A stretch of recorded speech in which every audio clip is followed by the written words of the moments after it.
Hi hello garden സ്റ്റൈലിലേക്ക് വീണ്ടും സ്വാഗതം. ഞാനിപ്പോൾ ഗാർഡനിലോട്ടൊന്നും അധികം അങ്ങനെ വിസിറ്റ് ചെയ്യാറില്ല. കാരണം എന്ന് വെച്ചാൽ വേറെ ഒന്നും അല്ല, ഡോർമെൻറ്റ് ടൈം ആയതുകൊണ്ട് ഫ്ലവേഴ്സൊന്നും ഇല്ല.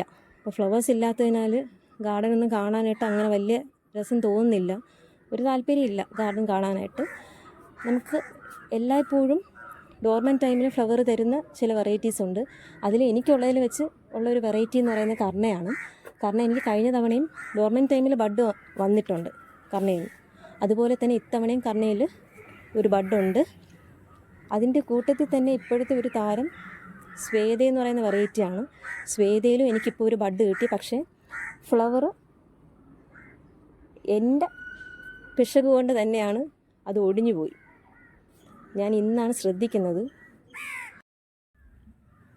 ശ്വേതയും കർണയും കൂടാതെ തന്നെ എംബാബയ്ക്ക് 2 ബഡുണ്ട്, പിന്നെ നമോയ്ക്കുണ്ട് ബഡ്.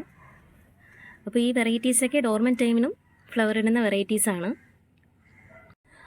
അപ്പോൾ അതൊക്കെ പോട്ടെ, നമുക്ക് വിഷയത്തിലോട്ട് കിടക്കാം. ഞാൻ കഴിഞ്ഞ തവണ കുറച്ച് ലോട്ടസ് ട്യൂബേഴ്സിൻ്റെ സെയിൽ വീഡിയോ ആയിട്ടാണ് വന്നത്. ആ ട്യൂബേഴ്സൊക്കെ കുറേ സെയിലായിപ്പോയി. ഇപ്പോൾ അടുത്ത കുറച്ച് സെക്ഷൻ ട്യൂബേഴ്സ് ഉണ്ട്. ഞാൻ മുന്നേ കൊണ്ടുവന്ന വെറൈറ്റീസും അതിൽ ആഡായിട്ടുണ്ട്. അപ്പോൾ നമുക്ക് ഏതൊക്കെ വെറൈറ്റീസാണെന്ന് നോക്കാം. വൈദ്യൂരയുടെ 2 ട്യൂബേഴ്സ് അവൈലബിൾ ആണ്. അതായത് റണ്ണേഴ്സൊക്കെ ഓടി തുടങ്ങിയ ട്യൂബറാണ്. പെട്ടെന്ന് പൂവ് പിടിക്കും. ഇത് കൊണ്ട് വെച്ച് കഴിഞ്ഞാൽ പെട്ടെന്ന് പൂവ് പിടിക്കും. അപ്പോൾ ഈ ഒരു ട്യൂബറിന് 150 ആണ് റേറ്റ് വരുന്നത്. 2 ട്യൂബേഴ്സാണ് ഉള്ളത്.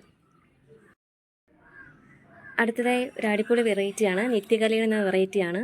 നല്ലൊരു ട്രോപ്പിക്കലായിട്ടുള്ള വെറൈറ്റിയാണ്. എനിക്ക് ഒരുപാട് ഫ്ലവേഴ്സ് തരുന്നൊരു വെറൈറ്റിയാണ്. നിത്യകല്യാണിയുടെ 2 ട്യൂബർ അവൈലബിൾ ആണ്. ഈ ഒരു വലിയ ട്യൂബർ 300ഉം ഈ ഒരു ട്യൂബർ 250 ആണ് റേറ്റ് വരുന്നത്.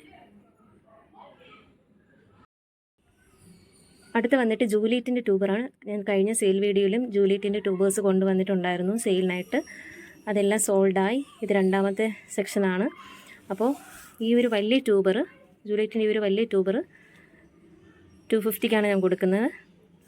പിന്നെ ബാക്കി ഈ ട്യൂബേഴ്സ് എല്ലാം 150 ആണ് റേറ്റ് വരുന്നത്. അടുത്ത യെല്ലോ പിയോണിയുടെ ട്യൂബേഴ്സാണ്. യെല്ലോ പിയോണിയുടെ ഈ ഒരു ട്യൂബർ 200 ആണ് റേറ്റ് വരുന്നത്. ബാക്കി 2 ട്യൂബേഴ്സ് 150 ആണ് റേറ്റ് വരുന്നത്. ഒരുപാട് പൂക്കുന്ന ഒരു വെറൈറ്റിയാണ് യെല്ലോ പിയോണി. അടുത്തതായി റാണി റെഡിൻ്റെ ട്യൂബേഴ്സാണ്. നല്ല റെഡ് ഫ്ലവറാണ് റാണി റെഡ്. നല്ല ഭംഗിയാണ് കാണാനായിട്ട്. അത്യാവശ്യം ഫ്ലവർ തരുന്ന ഒരു വെറൈറ്റിയാണ്. റാണി റെഡിൻ്റെ 2 ട്യൂബേഴ്സ് അവൈലബിൾ ആണ്. ഈ ഒരു വലിയ ട്യൂബർ, അതായത് 2ആയിട്ട് വേണമെങ്കിൽ നമുക്ക് മുറിച്ച് നടാം. ഈ ഒരു വലിയ ട്യൂബർ 180 ആണ് റേറ്റ് വരുന്നത്. ഈ ട്യൂബർ അതുപോലെ തന്നെ 180 ആണ് റേറ്റ് വരുന്നത്. ഒരുപാട് ഗ്രോത്ത് ഉള്ള ട്യൂബേഴ്സാണ്. വലിയ ട്യൂബേഴ്സ് എല്ലാം ഒരുപാട് ഗ്രോത്ത് ഇപ്പോൾ ഉള്ളതാണ്. അടുത്തതായിട്ട് AW7 വൈറ്റ് എന്ന് പറയുന്ന വെറൈറ്റിയാണ്. ഒരുപാട് പൂക്കൾ തരുന്ന ഒരു വെറൈറ്റിയാണ്. വൈറ്റ് കളറാണ്. അപ്പോൾ ഈ ഒരു ട്യൂബർ 250 ആണ് റേറ്റ് വരുന്നത്. നല്ല ട്യൂബറാണ്. ആകെ ഒരു ട്യൂബർ മാത്രമേ ഉള്ളൂ ഈ ഒരു വെറൈറ്റിന്. ഇത് ഗോൾഡൻ സൺസെറ്റിൻ്റെ ട്യൂബറാണ്. ഗോൾഡൻ സൺസെറ്റിൻ്റെ ഈ ഒരു ഒറ്റ ട്യൂബറേ ഉള്ളൂ. 100 ആണ് റേറ്റ് വരുന്നത്. അപ്പോൾ ഈ വെറൈറ്റി, ഇതിൽ ഏതെങ്കിലും വെറൈറ്റീസ് നിങ്ങൾക്ക് വാങ്ങാനായിട്ട് താല്പര്യമുള്ളവർ സ്ക്രീനിൽ കാണുന്ന നമ്പറിലേക്ക് വാട്സപ്പ് ചെയ്യുക. എപ്പോഴും പറയുന്ന പോലെ വീഡിയോ ലൈക്ക് ചെയ്യുക, ഷെയർ ചെയ്യുക, സബ്സ്ക്രൈബ് ചെയ്യുക. അടുത്തൊരു വീഡിയോയുമായി കാണുന്നവരെ ഓക്കെ, ബായ്.